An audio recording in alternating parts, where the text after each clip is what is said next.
کبھی یہ پریشانیاں ہمارے ماحول میں ہوتی، کبھی براہ راست ہماری ذات سے متعلق ہوتی، کبھی انسان کسی بیماری کا شکار ہو جاتا ہے، کبھی بچوں کی طرف سے کوئی دکھ اور تکلیف ہوتا ہے، کبھی صحت کی خرابی ہوتی ہے. یہ سب کچھ ہم اپنے آس پاس دیکھتے رہتے ہیں. اور جب پریشانی آتی ہے تو پھر یہ سمجھ نہیں آتی کہ اب کریں کیا، اب اس کا حل کیا ہے. تو سب سے پہلے تو ہم مختصراً یہ دیکھیں گے کہ پریشانیاں آتی کیوں، ہماری زندگی میں مشکلات کیوں آتی، تکلیفیں کیوں آتی. ہم سب یہ اچھی طرح جانتے ہیں کہ اللہ سبحانہ وتعالیٰ نے اس دنیا میں ہمیں آزمانے کے لیے بھیجا ہے، کہ ہمارا امتحان لیا جائے. کس بات کا؟ کہ ہم میں سے کون اچھے کام کرتا ہے. عام حالات میں ہم اچھے کام کرتے رہتے ہیں جتنا بھی ہمیں معلوم ہوتا ہے، لیکن جب ہمیں کوئی مشکل آتی ہے تو اس میں پھر دو طریقے ہوتے ہیں. یا تو ہم پہلے سے زیادہ اچھے ہو جاتے ہیں، اللہ سبحانہ وتعالیٰ کی طرف رجوع کرتے ہیں، اللہ سے دعائیں کرتے ہیں، صدقہ خیرات کرتے ہیں، نیک اعمال کرتے ہیں، ذکر اذکار کرتے ہیں، اور ہم اللہ تعالیٰ کے زیادہ قریب ہو جاتے ہیں، اور ایک طرح سے ہم اس امتحان میں کامیاب ہو جاتے ہیں. اور بعض اوقات ایسا بھی ہوتا ہے، بعض لوگ اللہ سے ناراض ہو جاتے ہیں اور جو کچھ کر رہے ہوتے ہیں وہ بھی چھوڑ دیتے ہیں اور وہ سیدھی راہ سے بہت دور نکل جاتے ہیں. تو ہمیں یہ یاد رکھنا چاہیے کہ یہ دنیا امتحان کے لیے ہے، اور اس میں انسان کا مختلف طریقوں سے امتحان ہوتا رہے گا. اللہ سبحانہ وتعالیٰ نے قرآن مجید میں خود بھی فرمایا وَلَنَبْلُوَنَّكُمْ بِشَيْءٍ مِّنَ الْخَوْفِ وَالْجُوعِ وَنَقْصٍ مِّنَ الْأَمْوَالِ وَالْأَنفُسِ وَالثَّمَرَاتِ وَبَشِّرِ الصَّابِرِينَ الَّذِينَ إِذَا أَصَابَتْهُمْ مُصِيبَةٌ قَالُوا إِنَّا لِلَّهِ وَإِنَّا إِلَيْهِ رَاجِعُونَ أُولَٰئِكَ عَلَيْهِمْ صَلَوَاتٌ مِّن رَّبِّهِمْ وَرَحْمَةٌ وَأُولَٰئِكَ هُمُ الْمُهْتَدُونَ.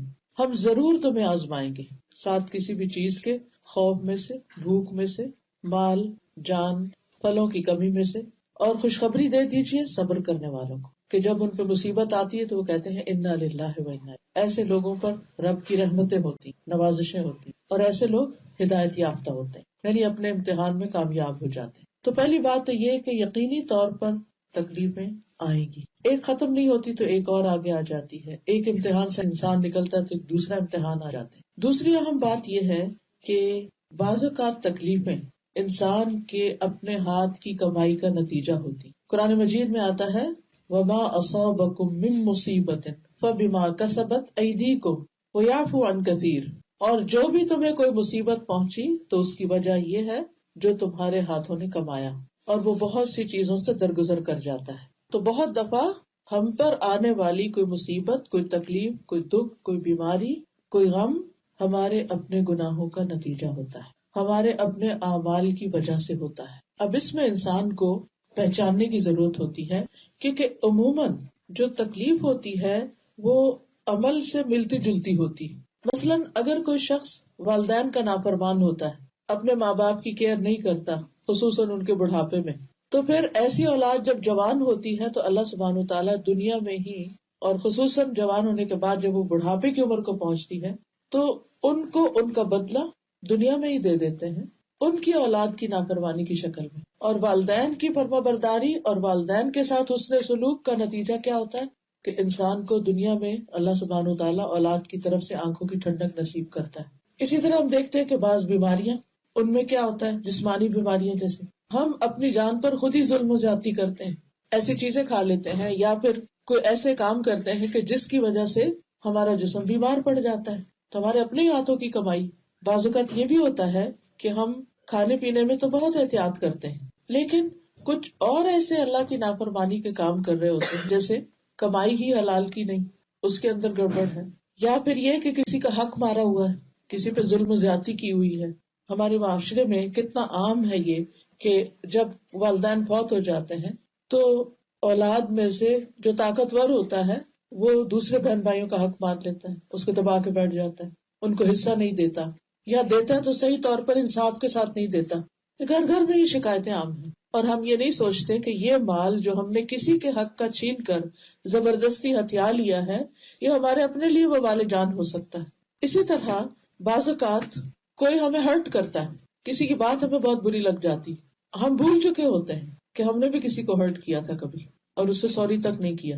کبھی ایسا ہوتا ہے کہ ہم کسی دوسرے پہ ہنس دیتے ہیں، کوئی بیمار ہے، کوئی تکلیف میں ہے تو ہم اس کا مذاق اڑانے لگتے ہیں، اور وہ جو کسی کا مذاق اڑایا ہوتا ہے وہ اپنے سامنے آ جاتا ہے. کبھی کسی کے غریب ہونے پر، کسی کے مال کے کم ہونے کی وجہ سے ہم اس کو حقیر سمجھنے لگتے ہیں، اس کو اہمیت نہیں دیتے، یہ تو غریب ہے، یہ تو جاہل ہے، زیادہ پڑھا لکھا نہیں، یا اس کا تو کوئی اسٹیٹس ہی نہیں. ایسے لوگوں پہ لوگ دروازے بند کر دیتے ہیں، ان کو ریجیکٹ کر دیتے ہیں، ان کو اپنا رشتہ دار ہی نہیں مانتے. یہ کس قدر دکھ دینے والی، تکلیف دینے والی باتیں ہوتی. تو اللہ سبحانہ و تعالیٰ بہت انصاف کرنے والا ہے. پھر ایسا ہوتا ہے کہ اللہ سبحانہ و تعالیٰ ہمارا واسطہ کسی ایسے سے ڈال دیتا ہے جو ہمارے ساتھ وہی سلوک کرتا ہے جو ہم نے کسی اور کے ساتھ کیا ہوتا ہے. تو جب بھی کوئی تکلیف آئے، جب بھی کوئی پریشانی ہو، اس وقت انسان کو یہ سوچنا چاہیے کہ یہ کیوں آئی؟ کہیں ایسا تو نہیں کہ میرے اپنے ہی ہاتھوں کی کمائی ہے. تو یہ بات یاد رہے گی، چھوٹی تکلیف ہو یا بڑی تکلیف ہو، جب کسی پر تکلیف آئی ہو تو ہمیں یہ دیکھنا چاہیے کہ ہمارا اس کے ساتھ رویہ کیا ہے، ہم اس کے ساتھ کیا معاملہ کر رہے ہیں، اس کو کس طرح ٹریٹ کر رہے ہیں. کہ بعض اوقات ایسا ہوتا ہے نا کہ کوئی بیمار ہوتا ہے تو ہم اس کو ڈانٹنا شروع کر دیتے، کیوں یہ کھایا تھا، کیوں یہ کیا تھا، اور پھر وہ مصیبت ہم پہ خود آ جاتی. ضروری نہیں ہوتا کہ کسی پر جو تکلیف آئی ہے اس کا انالیسس کرنا شروع کر دیں اور اس کو تان و تشنیع کریں.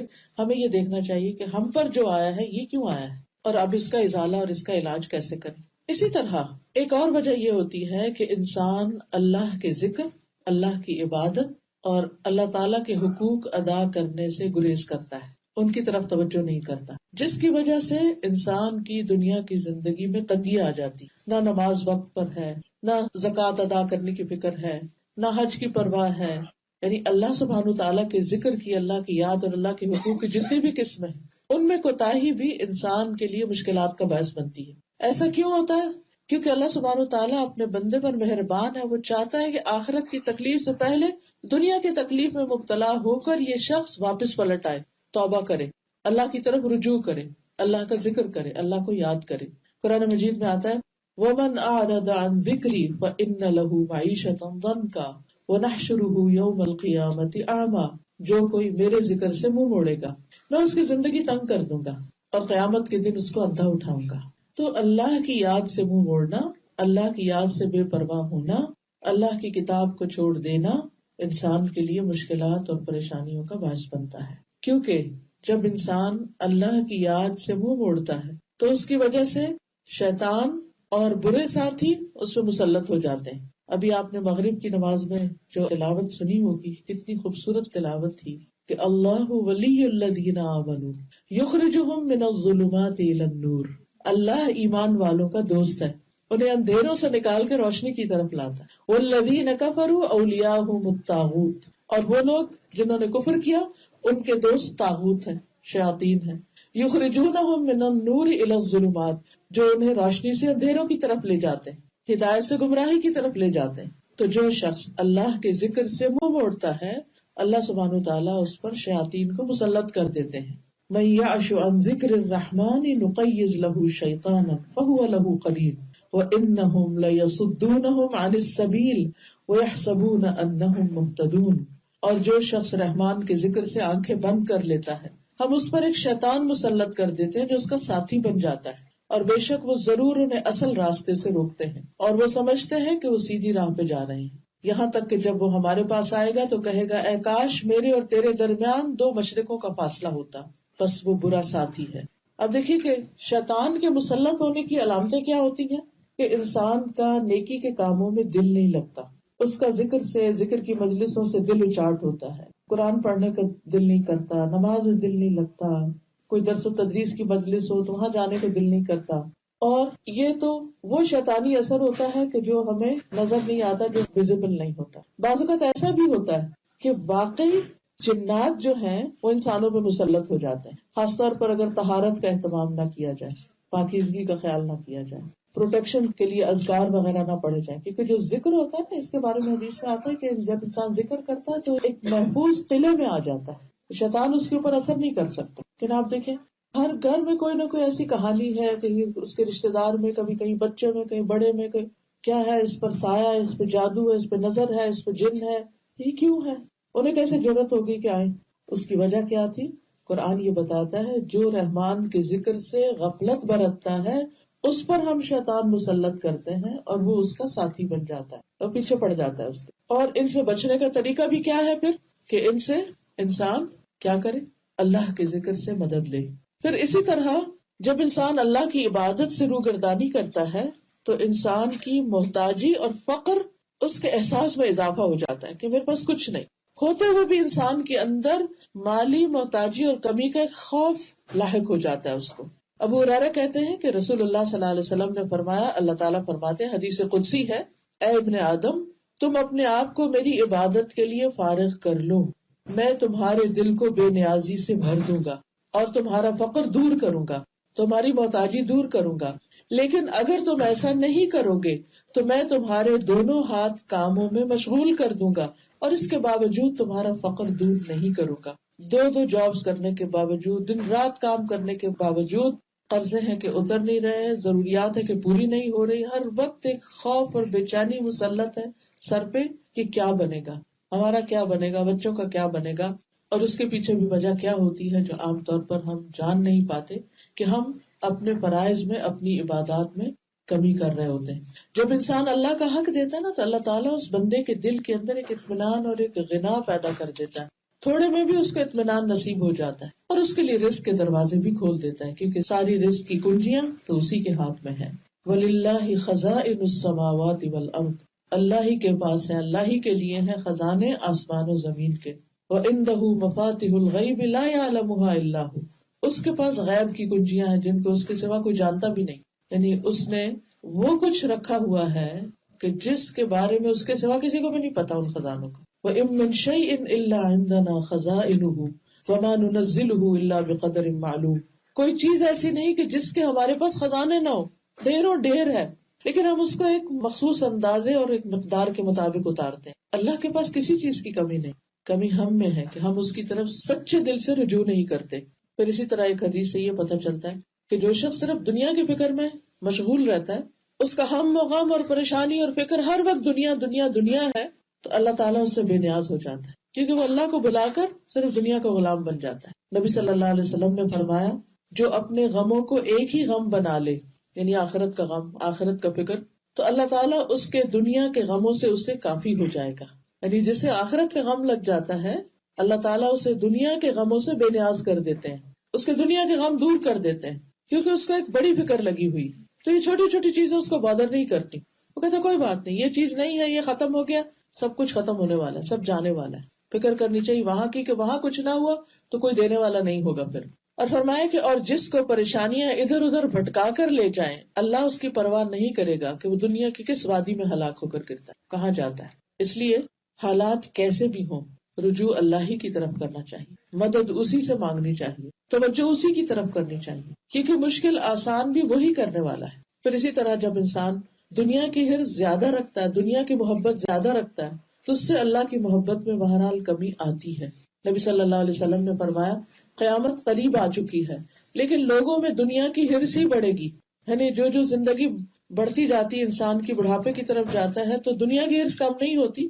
اسی طرح ہم سب کہتے ہیں کہ اب آخری زمانہ آ گیا ہے اور یہ سب، لیکن اس کے باوجود ہر دور میں، ہر آنے والے دور میں پچھلے سے زیادہ دنیا کی محبت اور مادہ پرستی اور دنیاوی عیش و عشرت کی زیادتی اور ان کو فراہم کرنے کے جو انتظامات ہیں ان کی طرف ہم سب کی فکر زیادہ ہوتی. اور پھر اس بات سے بھی ڈرنا چاہیے کہ اگر ہم اللہ کو ناراض کر کے جی رہے ہیں اور پھر بھی ہماری زندگی میں کچھ خوشحالی ہے، پریشانی اور فکر نہیں، کہ ہم یہ کہہ سکتے ہیں کہ نہیں ہم تو اپنی مرضی سے ہی ذکر اذکار نماز کرتے ہیں اور پھر بھی ہمیں تو کوئی ایسی بڑی بات نہیں، تو یہ اللہ تعالیٰ کی طرف سے ایک ڈھیل ہوتی ہے.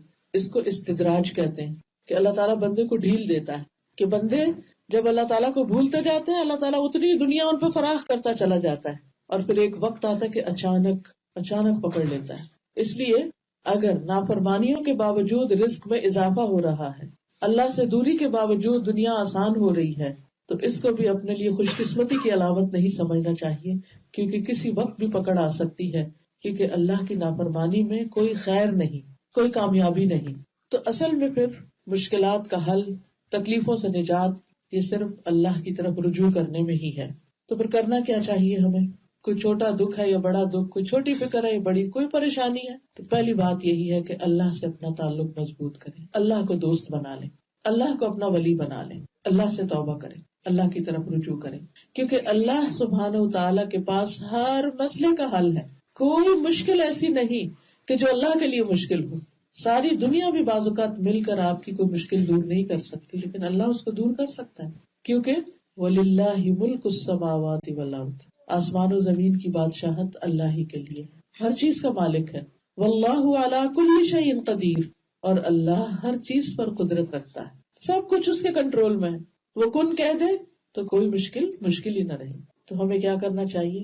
اللہ سبحانہ وتعالیٰ کی طرف رجوع کرنا چاہیے، اللہ کی طرف لوٹنا چاہیے. نبی صلی اللہ علیہ وسلم، صحابہ اور امت کے نیک لوگوں کا ہمیشہ یہی طریقہ رہا ہے، یہی وتیرہ رہا ہے کہ کوئی چھوٹی پریشانی آئی ہے، بڑی حد تک اگر چراغ بھی بجھ گیا تو انہوں نے کیا کہا؟ انا للہ و انا. ہر نقصان کے اوپر اللہ کی طرف رجوع، اللہ کی طرف پلٹنا.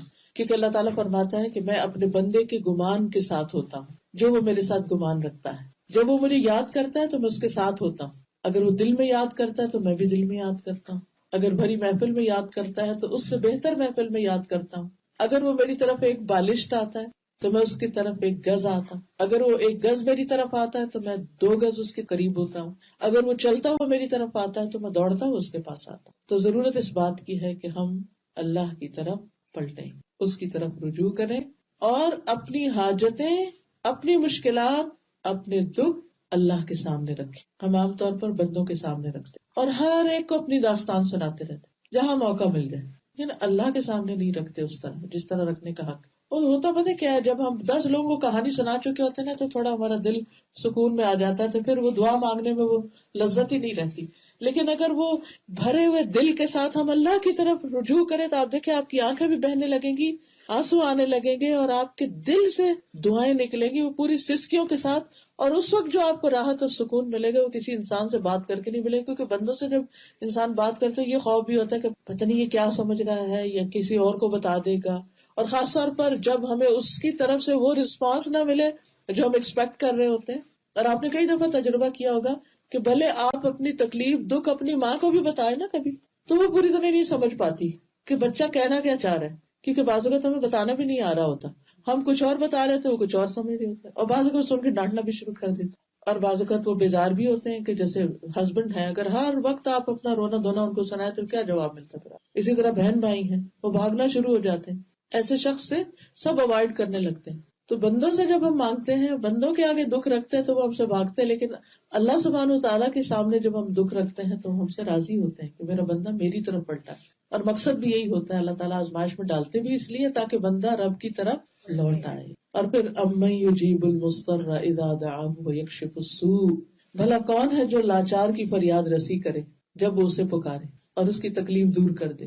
اللہ کے سوا کون ہے؟ کوئی بھی نہیں، کوئی کر بھی نہیں سکتا. بندے ہماری مصیبت کی کہانی سن بھی لیں تو زیادہ سے زیادہ کیا کر سکتے ہیں؟ افسوس یا دکھ کا اظہار، یا ہمارے ساتھ وہ بھی بیٹھ کے رونے لگیں گی، یا ہمیں کوئی مشورہ دے دیں گے اور ہو سکتا ہے الٹا ہی مشورہ ہو اور اس میں مسئلے کا حل نہ ہو. اور بعض اوقات ہماری تسلی بھی نہ ہو اس مشورے سے. بعض اوقات وہ کر بھی نہیں پاتے پھر جو وہ کہتے ہیں، اور نہیں کرتے ہم تو پھر وہ ناراض ہوتے ہیں کہ تم مشورے ہی لیتے اور کرتے کچھ نہیں. تو ایسی صورت میں انسان اللہ سبحانہ وتعالیٰ کی طرف رجوع کرے، اس کے سامنے اپنی حاجت اور پورے یقین کے ساتھ رکھے، اس یقین کے ساتھ کہ رب کے پاس اس کا حل ہے. اس سے زیادہ یقین کے پاس جتنا آپ کسی بندے کے پاس جاتے ہیں اپنا مسئلہ لے کر کہ یہ حل کر دے گا، اس سے زیادہ یقین ہونا چاہیے کہ اللہ سبحانہ وتعالیٰ تکلیف دور کر دے گا. رسول اللہ صلی اللہ علیہ وسلم نے فرمایا، جسے انتہائی شدید حاجت آ پڑے اور اس نے اسے لوگوں پہ پیش کر دیا تو اس کی وہ حاجت دور نہ ہوگی، اور جس نے اسے اللہ پر پیش کیا تو ان قریب اللہ اسے بے پرواہ کر دے گا. یا تو جلد ہی موت آ جائے گی، یعنی دنیا کے بکھیڑوں سے جان چھوٹ جائے گی، یا جلد ہی وہ غنی ہو جائے گا، یعنی دوسروں کی اس کو ضرورت نہیں رہے گی. اللہ تعالیٰ اسے بندوں سے بے نیاز کر دے گا. لیکن اگر بندوں کے پاس ہی جاتے رہے تو پھر اللہ بندوں ہی کے حوالے کر دے گا. یعقوب علیہ السلام کے بارے میں آتا ہے کہ جب ان کو یہ خبر دی گئی کہ یوسف علیہ السلام جو ان کے بہت ہی پیارے بیٹے تھے، جن سے بہت محبت کرتے تھے وہ، کہ ان کو بھیڑیے نے کھا لیا ہے، جھوٹی موٹی خبر تھی، تو انہوں نے نہ بچوں سے ناراضگی کا اظہار کیا، نہ ان کے سامنے اپنا رونا رویا، کچھ نہیں. اللہ سبحانہ وتعالیٰ کی طرف رجوع کیا. فصبر جمیل واللہ المستعان، میں صبر کروں گا اور بہت خوبصورت صبر، اور اللہ ہی مدد کے لیے کافی. واللہ المستعان، اللہ ہی ہے جس سے مدد چاہی جاتی. اور پھر کیا کہتے ہیں، انما اشکو بثی وحزنی الی اللہ، میں اپنے غم اور دکھ کی فریاد اللہ کے سامنے رکھتا ہوں. کیونکہ جو ہونا تھا ہو گیا. یوسف کے ساتھ جو بھی کیا انہوں نے، اب بچوں کو ڈانٹ کر اور دوسرے بچوں سے صرف ناراض ہو کر اور روز ایک غم غصے کا اظہار کر کے مسئلہ تو حل نہیں ہوگا. تو گھر کے چین کو بھی نہیں برباد کیا، حالانکہ کوئی چھوٹا سا جرم نہیں تھا جو بھی انہوں نے کیا. واپس ساتھ نہیں لے کر آئے، اور انہیں پتا تھا کہ باپ کو وہ کتنے عزیز ہیں، لیکن ان کا حسن سلوک آپ دیکھیے. لیکن اللہ کے آگے گڑ گڑاتے رہتے ہیں، اللہ سے رو رو کر دعائیں کرتے ہیں. اور کس طرح اللہ سبحانہ تعالیٰ نے کئی سالوں کے بعد ان کو جب واپس ملایا تو کتنے اچھے حال میں ملایا، کہاں پر ملایا.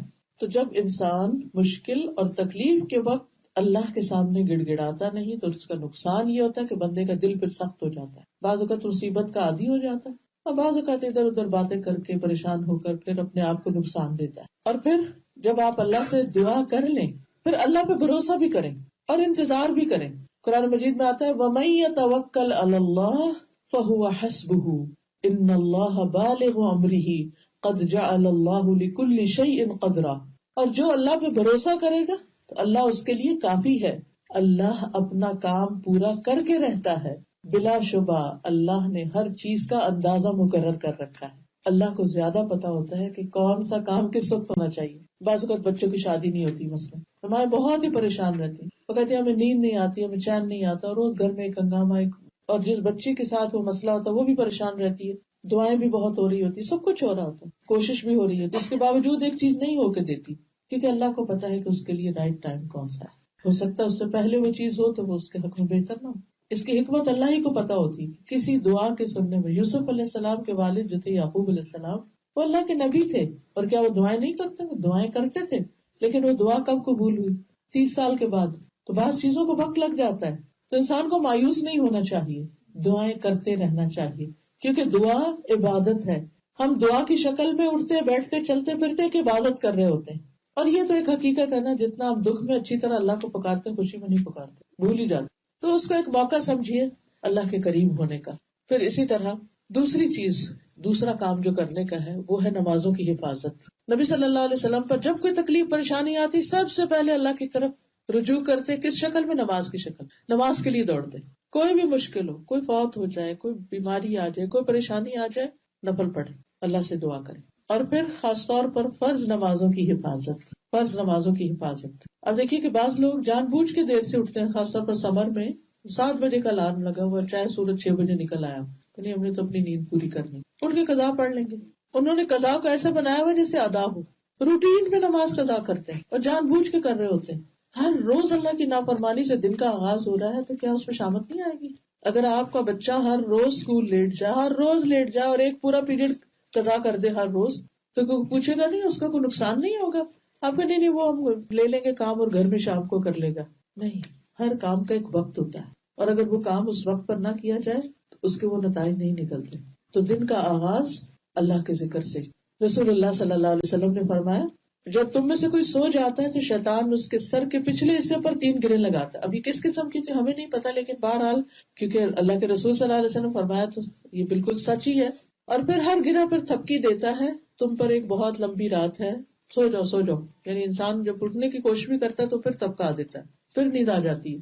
لیکن جب انسان صبح کے وقت اٹھ جاتا ہے، اٹھ کر اللہ کا ذکر کرتا ہے، دعا پڑھتا ہے، الحمدللہ الذی احیانا بعد ما اماتنا والیہ النشور، تو ایک گرہ کھل جاتی. وضو کرتا ہے، دوسری گرہ کھل جاتی. نماز پڑھتا ہے، ساری گرہیں کھل جاتی، اور انسان حشاش بشاش ہو کر دن کا آغاز کرتا ہے. ورنہ اس کی صبح نفس کی خباثت اور سستی کے ساتھ ہوتی. آدھا دن تو وہ سستی دور کرنے میں گزر جاتا ہے. وہ کیا پروڈکٹیو، وہ کیا کام کرے گا جس کا آدھا دن دماغ ہی حاضر نہیں ہے. کیونکہ جتنا انسان لیٹ اٹھتا ہے نا تو اتنا ہی پھر اس کو صحیح معنوں میں اس کا دماغ جاگنے میں اور اس کو کام میں آنے میں ٹائم لگتا ہے.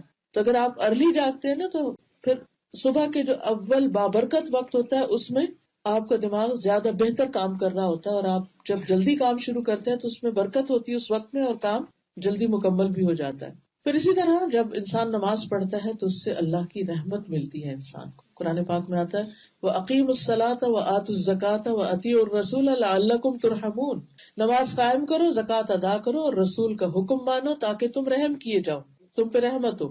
تو نماز کی ادائیگی اللہ سبحانہ وتعالیٰ کی رحمت حاصل کرنے کا ذریعہ ہے. رسول اللہ صلی اللہ علیہ وسلم نے فرمایا جب تم میں سے کوئی آدمی نماز کے لیے کھڑا ہوتا ہے تو رحمت الہی اس کی طرف متوجہ ہو جاتی، یعنی اللہ سبحانہ وتعالیٰ اس بندے کی طرف توجہ فرماتے ہیں. جب انسان نمازوں کی حفاظت کرتا ہے تو اسے اللہ کی حفاظت ملتی ہے. نبی صلی اللہ علیہ وسلم نے فرمایا احفظ اللہ یحفظک، احفظ اللہ تجدہ تجاہک. اللہ کی حفاظت کرو مطلب کیا کہ اللہ کے احکام کی حفاظت کرو، اللہ تمہاری حفاظت کرے. اللہ کی حفاظت کرو یعنی اللہ تعالیٰ کے احکامات مانو، تم اسے اپنے سامنے پاؤ گے، یعنی مدد جلدی آئے گی. نبی صلی اللہ علیہ وسلم نے فرمایا جان بوجھ کے نماز نہ چھوڑا کرو، اس لیے کہ جو شخص جان بوجھ کے نماز چھوڑتا ہے اس سے اللہ کی ذمہ داری ختم ہو جاتی ہے. شیطان اس پہ آ کے حملہ کرے، کوئی اور بلا اس پہ آ کے حملہ کرے، وہ جانے اور اس کا کام جانے. تو خصوصاً فجر کی نماز پڑھنے والا دن بھر اللہ کی حفاظت میں رہتا ہے، شر سے بچا رہتا ہے. حدیث میں آتا ہے، ابن ماجہ کی روایت ہے، جس آدمی نے صبح کی نماز پڑھی وہ اللہ کی ذمہ داری میں ہے.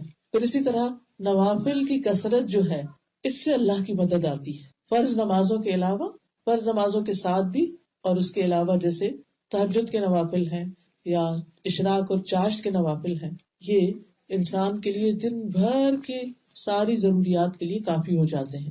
حدیث میں آتا ہے اللہ تعالیٰ فرماتے ہیں، اے ابن آدم تو دن کے پہلے حصے میں میری رضا کے لیے 4 رکعتیں پڑھ لے، میں اس دن کے آخری حصے تک تیری کفایت کروں گا، یعنی تیری ضروریات پوری کر دوں. اور دن کا پہلا حصہ کون سا ہے؟ جب سورج نکلنے کے 15 منٹ بعد سے لے کر زوال سے 15 منٹ پہلے تک، یعنی ظہر کی نماز سے 15 منٹ پہلے تک. اس دوران میں انسان اگر یہ 4 رکعتیں پڑھ لیتا، اگر 4 نہیں بھی تو 2 بھی پڑھ لیتا ہے تو اس کے 360 جوڑوں کا صدقہ ہو جاتا ہے. اور اس میں آپ تجربہ کر کے دیکھ لیجیے، اس نیت اور یقین کے ساتھ آپ پڑھیے تو یہ جوڑوں کے درد اور تکلیف وغیرہ ہے ان سے نجات ہو جائے گی. کہ جب میں نے اس حدیث کو پڑھا تو میں سے کہتے کہ پہلے بھی کبھی پڑھا تھا جب جوڑوں ووڑوں کے درد نہیں تھے، لیکن جب عمر کے اس حصے میں پہنچے اور دوبارہ اس کو پڑھا تو یوں لگا جیسے بہت بڑا خزانہ ہاتھ ہے. اشراق کی بات کریں، اشراق، اور اگر ذرا دیر سے پڑھے تو چاشت کہتے ہیں اس کو. جب شروع میں پڑھ لیں یعنی سورج نکلنے کے 15 منٹ بعد اگر ہم پڑھ رہے ہیں تو وہ اشراق، شروع کا مطلب ہوتا ہے سورج نکل آیا اس کے بعد.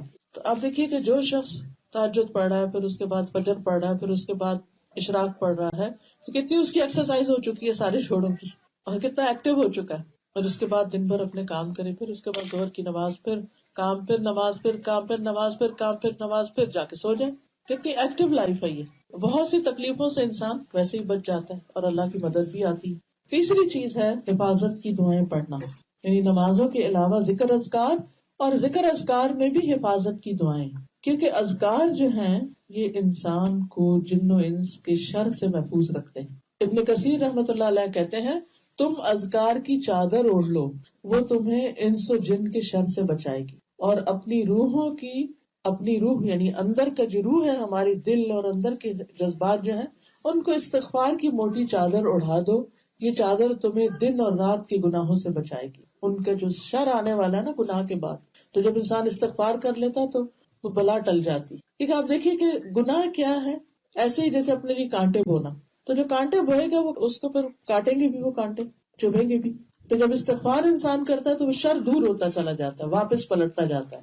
ابن القیم رحمہ اللہ کہتے ہیں، صبح شام کے اذکار زرہ کے قائم مقام ہے. پہلے زمانے میں جیسے جنگیں ہوتی تھی نا تو لوہے کا لباس پہن لیتے تھے تو کوئی تلوار تیر اثر نہیں کرتا تھا. تو وہ کہتے ہیں کہ یہ زرہ کے قائم مقام ہے. یہ زرہ موٹی ہوگی ویسے ویسے اس کو پہننے والا متاثر نہیں ہوگا، یعنی جتنی پابندی کرو گے، جتنے اچھے سے وہ دعائیں پڑھو گے، اتنی تمہاری زرہ زیادہ مضبوط ہوگی. بلکہ زرہ کی طاقت یہاں تک پہنچ جائے گی کہ تیر واپس لوٹے گا اور اسی کو جا کر لگے گا جس نے تیر چلایا. صبح شام کے اذکار، یعنی چاہے نظر کا تیر ہو یا پھر جادو کا یا جن کا یا کسی بھی طرح کا، کیونکہ نظر صرف انسانوں کی نہیں لگتی، جنات کی بھی لگتی ہے. تو اس سے پروٹیکشن کس طرح ہو؟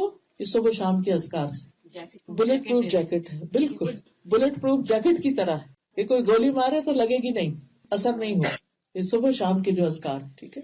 چاہے جیسے پیریڈز میں نماز نہیں پڑھتے تو اذکار آپ پڑھ سکتے ہیں پھر بھی. اور یہ ان اذکار کے پڑھنے کا وقت سورج نکلنے سے پہلے کا ہے. فجر کی نماز کے بعد سے سورج نکلنے سے پہلے تک کا وقت جو ہے یہ حفاظت کا ہے، بعد میں وہ صرف ذکر رہ جاتے ہیں.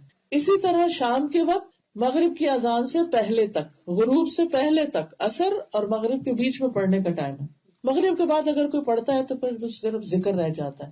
پروٹیکشن کے لیے ضروری ہے کہ بکرتم و عشیہ پڑھا جائے ان کو. ابن عثیمین کہتے ہیں، صبح شام کے اذکار حفاظت کرنے میں ان لوگوں کے لیے یاجوج ماجوج کی دیوار سے بھی زیادہ مضبوط ہے جو ان کو حضور قلب کے ساتھ پڑھتے ہیں. تو کسی نے ان کو زرہ سے تشبیہ دی، کسی نے یاجوج ماجوج کی دیوار سے، اور کسی نے ان کو موٹی چادر سے. تو بہرحال مطلب یہ ہے کہ جو شخص یہ صبح شام کی دعائیں پڑھے گا وہ مصیبتوں سے حفاظت میں رہے گا. خصوصاً یہ دعا، بسم اللہ الذی لا یضر مع اسمہ شیء بالارض ولا فی السماء وهو السمیع العلیم. 3 دفعہ صبح اور 3 دفعہ شام. عثمان بن عفان کہتے ہیں کہ میں نے رسول اللہ صلی اللہ علیہ وسلم سے سنا، آپ فرماتے تھے جس نے شام کو 3 بار یہ دعا پڑھ لی اسے صبح تک کوئی مصیبت اچانک نہیں آئے گی، اور جس نے صبح کے وقت یہ پڑھ لی اسے شام تک کوئی اچانک مصیبت نہیں آئے گی. راوی کہتے ہیں کہ اس حدیث کے روایت کرنے والے ابان کو فالج ہو گیا، تو جن کو وہ حدیث سنا رہے تھے وہ حیرانی سے دیکھ رہے تھے کہ آپ مجھے تو یہ سنا رہے ہیں تو آپ کو کیسے فالج ہو گیا. تو انہوں نے کہا کہ مجھے کیا دیکھتے ہو، اللہ کی قسم میں نے عثمان رضی اللہ عنہ پر جھوٹ نہیں بولا، اور عثمان رضی اللہ عنہ نے نبی صلی اللہ علیہ وسلم پر جھوٹ نہیں بولا، یعنی روایت بالکل سچی ہے. لیکن جس دن مجھے یہ فالج ہوا اس دن میں غصے میں تھا اور یہ کلمات پڑھنا بھول گیا تھا. بعض اوقات ایسا ہوتا ہے نا کہ صبح کے وقت بہت جلدی جلدی میں کام ہوتے ہیں اور ہم بچوں کو بھی ڈانٹ رہے ہوتے ہیں، جلدی اٹھا رہے ہوتے ہیں نماز کے لیے، ان کو بھی بار بار اٹھاتے اپنے اذکار کا وقت نکل جاتا ہے. تو ان کے ساتھ بھی کچھ ایسا ہوا کہ وہ ان کے ذہن سے ہی نکل گیا. اسی طرح ابو ہریرہ کہتے ہیں کہ ایک آدمی نے نبی صلی اللہ علیہ وسلم کی خدمت حاضر ہو کر عرض کیا، اے اللہ کے رسول مجھے رات بچھو نے کاٹ لیا تھا. آپ نے فرمایا اگر تم شام کے وقت اعوذ بکلمات اللہ التامات من شر ما خلق پڑھ لیتے تو تمہیں یہ تکلیف نہ پہنچاتا. اور یہ دعا جو ہے جب بھی کسی نئے علاقے میں جائیں، کسی نئے شہر میں جائیں، جنگل میں جائیں، جیسے آپ سمر میں واک کرتے ہیں، کسی ٹریل پر گزر رہے ہوتے ہیں، یا تو پڑھ کے اس پہ اتریے. دن کو بھی پڑھ سکتے ہیں. پھر اسی طرح نبی صلی اللہ علیہ وسلم نے فرمایا جو شخص دن میں 100 مرتبہ یہ دعا پڑھے گا، لا الہ الا اللہ وحدہ لا شریک لہ لہ الملک ولہ الحمد وہو علی کل شیء قدیر، تو اسے 10 غلام آزاد کرنے کے برابر ثواب ملے گا. 100 نیکیاں اس کے نام اعمال میں لکھی جائیں گی، 100 برائیاں اس سے مٹا دی جائیں گی. اس روز دن بھر یہ دعا شیطان سے اس کی حفاظت کرتی رہے گی یہاں تک کہ شام ہو جائے، اور کوئی شخص اس شخص سے بہتر عمل نہیں لے کر آئے گا مگر وہ جو اس سے زیادہ یہ دعا پڑے، یعنی اس کا نامہ اعمال سب سے خوبصورت اور سب سے وزنی اور سب سے بہترین ہوگا قیامت کے دن. اسی طرح صبح شام آیت الکرسی پڑھنا، یعنی ویسے تو ہم ہر نماز کے بعد پڑھتے ہیں لیکن مغرب سے پہلے جیسے اذکار کے ساتھ اگر ہم پڑھ لیں تو یہ صبح شام آیت الکرسی پڑھنے والا جو ہے وہ اللہ کی پناہ میں رہے گا. صبح پڑھے تو شام تک، شام کو پڑھے تو صبح تک. پھر اسی طرح قل هو اللہ احد، قل اعوذ برب الفلق، قل اعوذ برب الناس 3 بار. جو شخص 3 بار یہ تینوں کل پڑھ لیتا ہے تو اس کے بارے میں ایک روایت میں آتا ہے، معاذ کہتے ہیں کہ ہم ایک بارش والی سخت اندھیری رات میں نکلے، ہم رسول اللہ صلی اللہ علیہ وسلم کو ڈھونڈ رہے تھے تاکہ وہ ہمیں نماز پڑھائیں. چنانچہ ہم نے آپ کو ڈھونڈ لیا تو آپ نے فرمایا کیا تم نے نماز پڑھ لی؟ تو معاذ کہتے ہیں میں چپ رہا. آپ نے فرمایا کہو، تو بھی میں کچھ نہ بولا. آپ نے فرمایا کچھ کہو، پھر بھی میں چپ رہا. یعنی ایک طرح سے مجھے خوف اور دہشت اور ڈر سا تھا میرے اوپر. پھر آپ نے فرمایا کہو، تو میں نے عرض کیا اللہ کے رسول میں کیا کہوں؟ آپ نے فرمایا قل